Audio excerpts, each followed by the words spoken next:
Jack Thompson had lived on his land for decades, but everything changed when Marsha Lowell, a ruthless HOA Karen, targeted him with an eviction notice. It wasn't just about paint, it was about power. As Jack uncovered her secrets, he realized he had one shot to take her down. What happened next shocked everyone. But let's start from the beginning. One warm spring morning, I, Jack Thompson, a lifelong resident of Willow Creek, stood frozen in front of my front door, staring at an unfamiliar notice pinned to the wood. The words hit like a punch to the gut. Violation of community guidelines. My mind raced. I had never been a model citizen, sure, but these HOA rules had always been more of a joke than anything. Now, though, someone had decided to make an example out of me. That someone was Marsha Lowell. Marsha, the self-appointed queen of Willow Creek.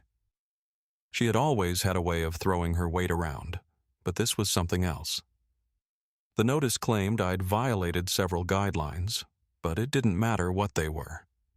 The real issue here was that Marsha, with her holier-than-thou attitude, was the one enforcing them. And she wasn't just passing out fines. No, she was threatening to evict me, to take my home from me, my land, my life. I couldn't believe it. I had lived here for decades, built my life on this property. I'd dealt with the occasional complaint, some whiny neighbor griping about my yard or the paint color on my house. But this was different. She had gone too far, using her position as an HOA enforcer to push me out like some kind of outsider. What was next? Dictating what kind of flowers I could plant. But it wasn't just the absurdity of her demands that stung. It was the way she acted as though I had no rights here, as though she could waltz in and ruin everything I had built. And the more I thought about it, the angrier I became.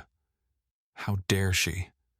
How dare she think she could push me off my own land without even the decency to show respect for the years I had spent building my life here?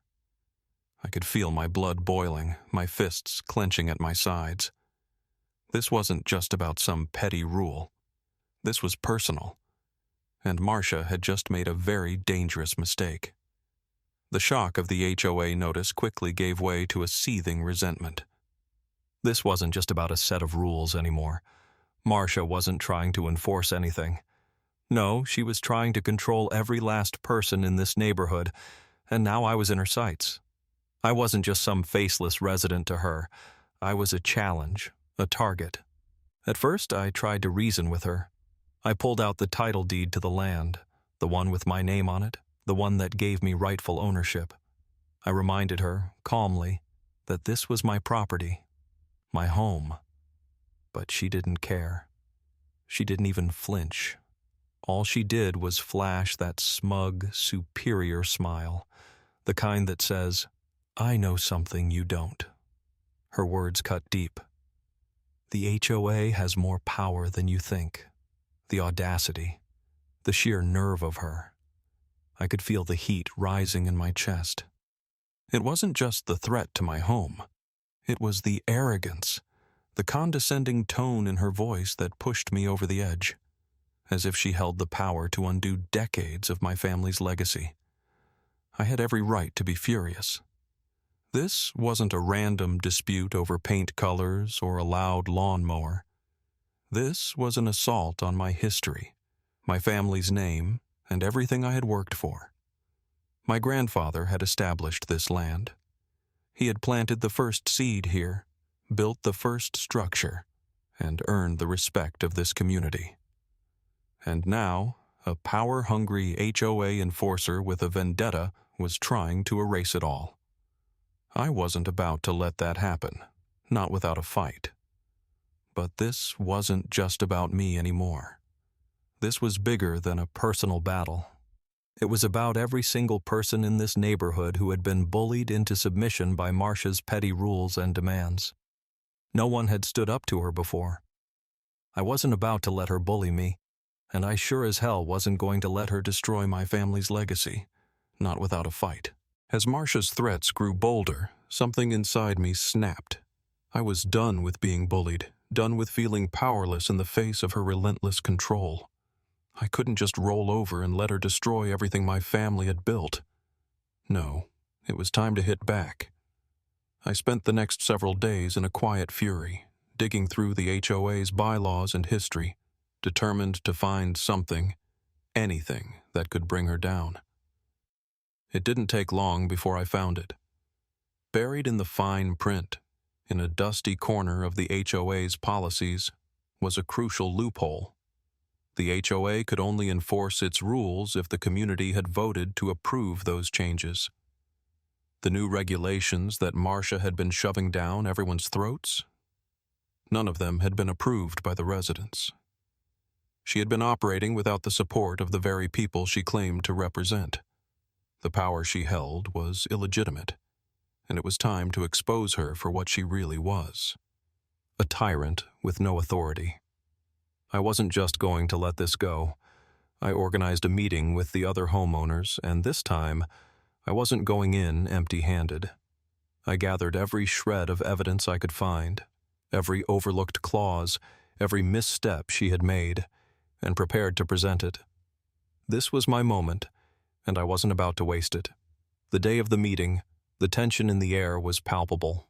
People murmured in hushed tones as they took their seats, clearly unsure of what was about to unfold. Marsha stood at the front, looking flustered, her hands shaking slightly as she tried to maintain control of the room. I could see the smugness in her eyes, but it was fading fast.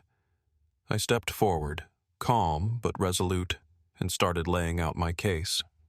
One by one, I ticked off the ways in which Marsha had overstepped, carefully presenting the evidence I had found. The room fell silent as the truth began to sink in. I wasn't just some disgruntled homeowner. I was armed with facts and the law on my side. Marsha's face went pale. The tide was turning. The other homeowners were starting to side with me, their eyes flicking from her to me, their skepticism dissolving with each passing moment. This wasn't just a fight for my home anymore.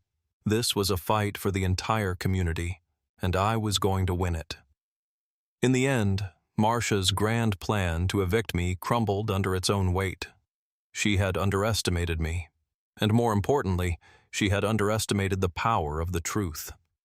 The HOA, faced with undeniable evidence and a united community, was forced to drop all charges. Marsha's grip on the neighborhood slipped away, and her once unquestioned authority evaporated as quickly as it had come. It was the moment I'd been waiting for, the moment when all her threats and manipulations fell apart. Watching her leave the meeting, her shoulders slumped and face flushed with humiliation, was nothing short of satisfying. Every word she had thrown at me, every demand she had made, every attempt to tear my life apart, all of it unraveled in an instant. It was a victory that tasted sweeter than I could have imagined. But as gratifying as her defeat was, the real victory lay in something deeper. It wasn't just about keeping my land. It was about reclaiming the integrity of our community. For too long, Marsha had used fear and control to bend people to her will. The rest of the homeowners had been intimidated, some too afraid to speak up, others too worn down to resist. But now, there was a new sense of unity. No longer would anyone have to cower before her. The fear was gone, replaced with the knowledge that standing together could topple even the most oppressive forces. Standing on my porch, looking out over the land my grandfather had built, I felt a weight lift from my chest. The air was fresh, the sky clear, and the future, for the first time in a long time, felt full of promise. This wasn't just about a house or a piece of property. It was about standing firm in the face of injustice and coming out on top. I had fought for what was rightfully mine, and I had won. Justice had prevailed, and I had made sure of it.